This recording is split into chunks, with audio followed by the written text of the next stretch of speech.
नमस्कार, एक बार फिर से आप सभी का स्वागत है। हमारी क्वेश्चंस की जो सीरीज चली उसका 13वां पार्ट में लेके आ गया हूँ। प्रीवियस ईयर के जितने भी क्वेश्चंस पेपर में क्वेश्चंस आए उनकी सीरीज, और आज हमारे नेक्स्ट इंपॉर्टेंट क्वेश्चंस को हम कवर करेंगे। तो वीडियो को शुरू करते हैं उससे पहले बोल दूँ कि अगर आप चैनल पर पहली बार विजिट करें और इसी प्रकार के वीडियोज़ लगातार चाहते हैं तो चैनल को सब्सक्राइब करके बेल आइकन को प्रेस कर लें, क्योंकि आप इसी प्रकार के फिजिकल एजुकेशन के महत्वपूर्ण वीडियोज़ लगातार आते रहते हैं। तो आज का पहला क्वेश्चन बिना देरी के शुरू करते हैं कि प्रत्युत्तर जो उच्च स्तर पर सीखा जाता होता है, प्रत्युत्तर जो उच्च स्तर पर सीखा जाता है वो क्या होता है आपका अनैच्छिक। रिस्पॉन्स जो उच्च स्तर पर सीखा गया है वो अनैच्छिक होता है, ठीक है। एक्शन टू रिएक्शंस में जो चीज़ें सीखी जाती हैं वो। नेक्स्ट है, इनमें से किसे कौशल सीखने की रीढ़ समझा जाता है। तो मेन स्किल सीखने का जो मेन वो है हथियार वो कौन सा है, मेन सीढ़ी कौन सी। तो अभ्यास से आप स्किल को सीख सकते हैं। किसी भी कौशल को सीखने के लिए अभ्यास आवश्यक है। अभ्यास करते करते अभ्यास के जड़मत और सुजान पर आधारित है। मतलब मेन चीज़ है कि आप स्किल का अभ्यास कितना करते हो। नेक्स्ट है नैतिक उम्र है, क्रोनोलॉजिकल एज कौन सी होती है आपकी। वर्ष महीना दिनों में जो उम्र होती है वो क्रोनोलॉजिकल एज कहलाती है। मोस्ट इंपॉर्टेंट क्वेश्चन है, कई बार एग्जाम में आ चुका है, याद कर लें। हरियाणा पीटीआई के लिए मोस्ट इंपॉर्टेंट। क्रोनोलॉजिकल एज इसे तिथिक आयु, नैतिक आयु या कालानुक्रमिक आयु भी कह सकते हो आप। तीन मेनली यहाँ पे जो एजेस बताई गई हैं आपकी, एक तो हो गई हमारी क्रोनोलॉजिकल एज, एक होती है एनाटॉमिकल एज, हड्डियों और दांतों से उम्र को जो ज्ञात करते हैं। एक फिजियोलॉजिकल एज जो आपकी है दैहिक या कायिक आयु कहते हैं इसे चेंज, जैसे लड़कों में दाढ़ी बाल आना, मतलब फिजियोलॉजिकल जो चेंजेस होते हैं ना उससे। एक मेंटल एज होती है आपकी बुद्धिमत्ता से जिसका पता लगाया जाए। तो ये चार प्रकार की एज हमारी हो गई, क्रोनोलॉजिकल, एनाटॉमिकल, फिजियोलॉजिकल, मेंटल। याद रखें, चारों में से कोई भी क्वेश्चन एग्जाम में आ सकता है।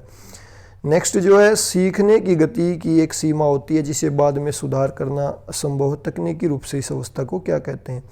तो ये होता है आपका प्लेटो। जब क्या होता है, कुछ चीज़ें हम जब स्टार्टिंग में सीखना शुरू करते हैं तो अच्छी ग्रोथ होती है, फिर क्या होता है वो एक मतलब उसमें ना ही सुधार हो रहा ना ही कमी हो रही, तो वो एक प्रकार से पठार बन जाता है। तो वो प्लेटो होता है आपका। सीखने की एक ऐसी अवस्था आती है जब सीखने की क्रिया उन्नति बिल्कुल नहीं होती। सीखने में इस प्रकार की अवस्था को सीखने का पठार कहते हैं, प्लेटो ऑफ लर्निंग। नेक्स्ट, लड़कों की अपेक्षा लड़कियों का विकास अधिक तेज होता है। Most important question. तो यहाँ पे 13 से 19 साल के बीच जो है गर्ल्स की ग्रोथ बहुत स्पीडली होती है। मोस्ट इंपॉर्टेंट क्वेश्चन मैं फिर से बता देता हूँ। और यहाँ पे जो एज होती है आपकी ये 13 से 19, ये एडोलसेंस किशोर अवस्था की एज होती है। ये भी आपसे पूछा जा सकता है। 0 से 5 साल तक जो होती है आपकी इन्फेंसी, और 5 से 12-13 साल तक जो होती है आपकी वो होती है बाल्यावस्था, चाइल्डहुड। ये होती है इन्फेंसी, शिशु अवस्था। नेक्स्ट है, ज्ञान का नियम किसने दिया। ज्ञान का नियम जो है थॉर्नडाइक ने। लर्निंग के नियम आप इसको कह सकते हो। लर्निंग के 3 नियम, तैयारी, अभ्यास, प्रभाव। मोस्ट इंपॉर्टेंट क्वेश्चन से तभी बार बार रिपीट हो रहे हैं। पुनर्निर्वेशन पद्धति है। पुनर्निर्वेशन कौन सी पद्धति है। नौसिखिए के लिए सहायक होती है। पुनर्निर्वेशन नौसिखिए के लिए सहायक होता है। नया कौशल सीखने वाला खिलाड़ी गलतियां करता है, ये इन्हें प्रशिक्षक पुनर्निर्वेशन द्वारा सुधारने में सहयोग करता है।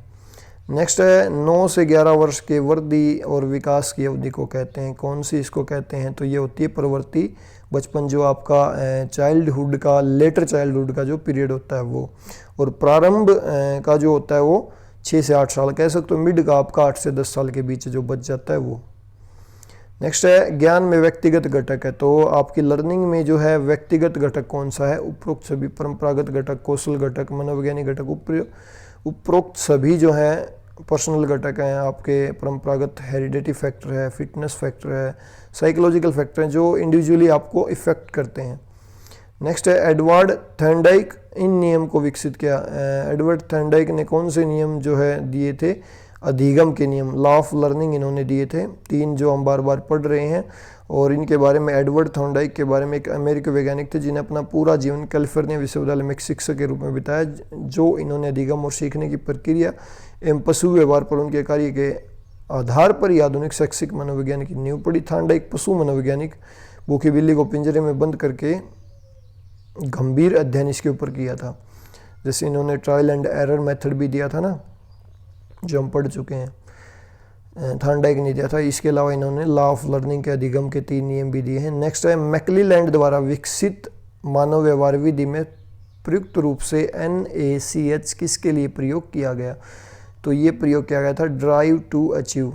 डेविड क्लेरेंस मैकक्लेलैंड एक अमेरिकी वैज्ञानिक थे और जो प्रेरणा की आवश्यकता के सिद्धांत के लिए उन्होंने 1950 और 1990 में कार्य किया।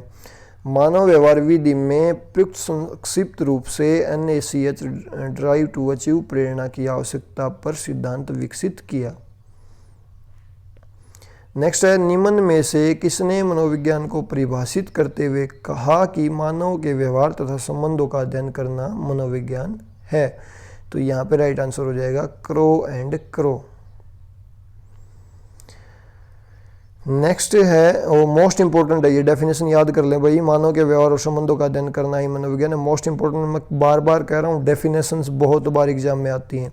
सीखना किस पर निर्भर करता है? आपकी मेच्योरिटी के ऊपर निर्भर करता है, ये भी क्वेश्चन पहले आ चुका है। सीखने की प्रक्रिया जीवन भर चलती रहती है और वो आपकी मेच्योरिटी पर डिपेंड करती है किस एज में कौन सी चीज़ों को आप कितने अच्छी प्रकार से ग्रहण करते हो।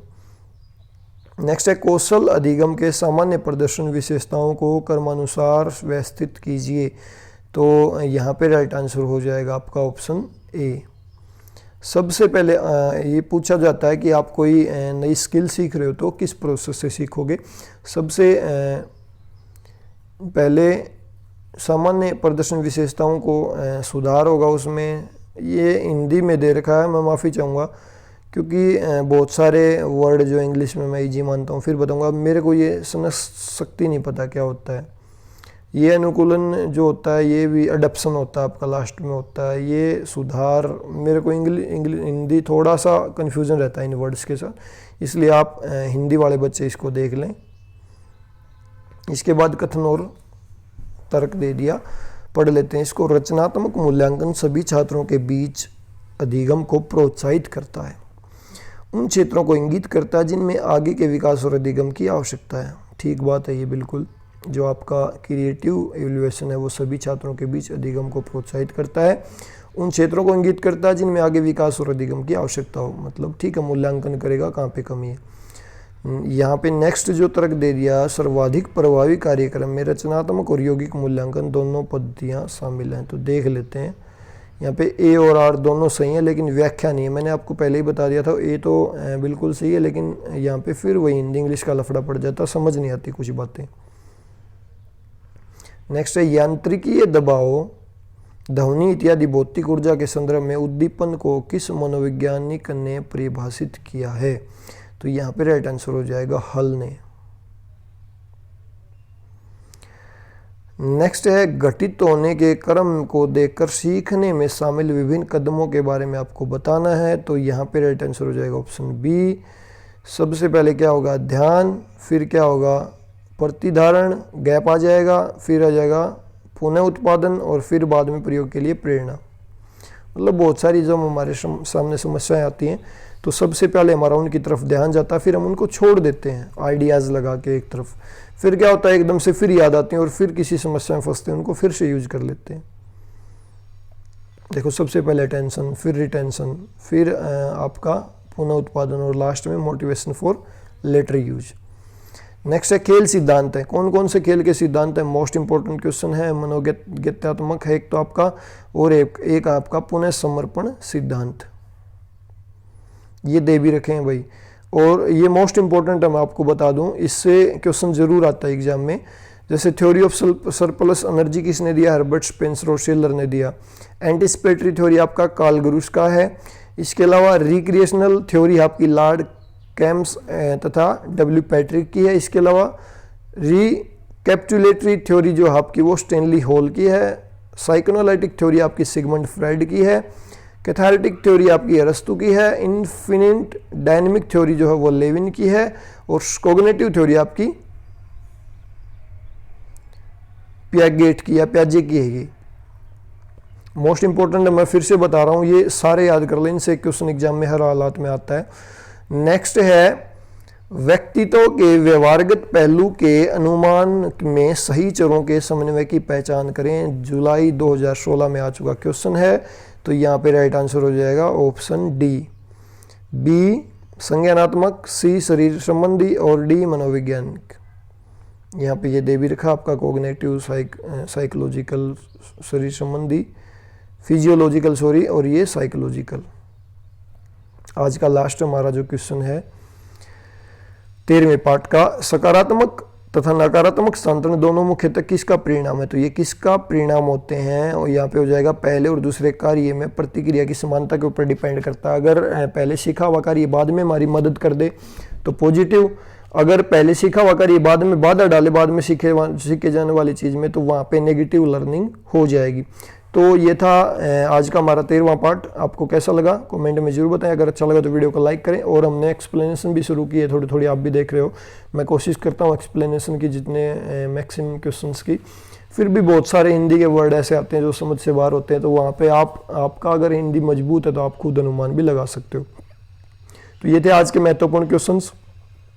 अभी के लिए इस वीडियो में इतना ही। वीडियो को लास्ट तक देखने के लिए आप सभी का बहुत बहुत धन्यवाद। Thank you.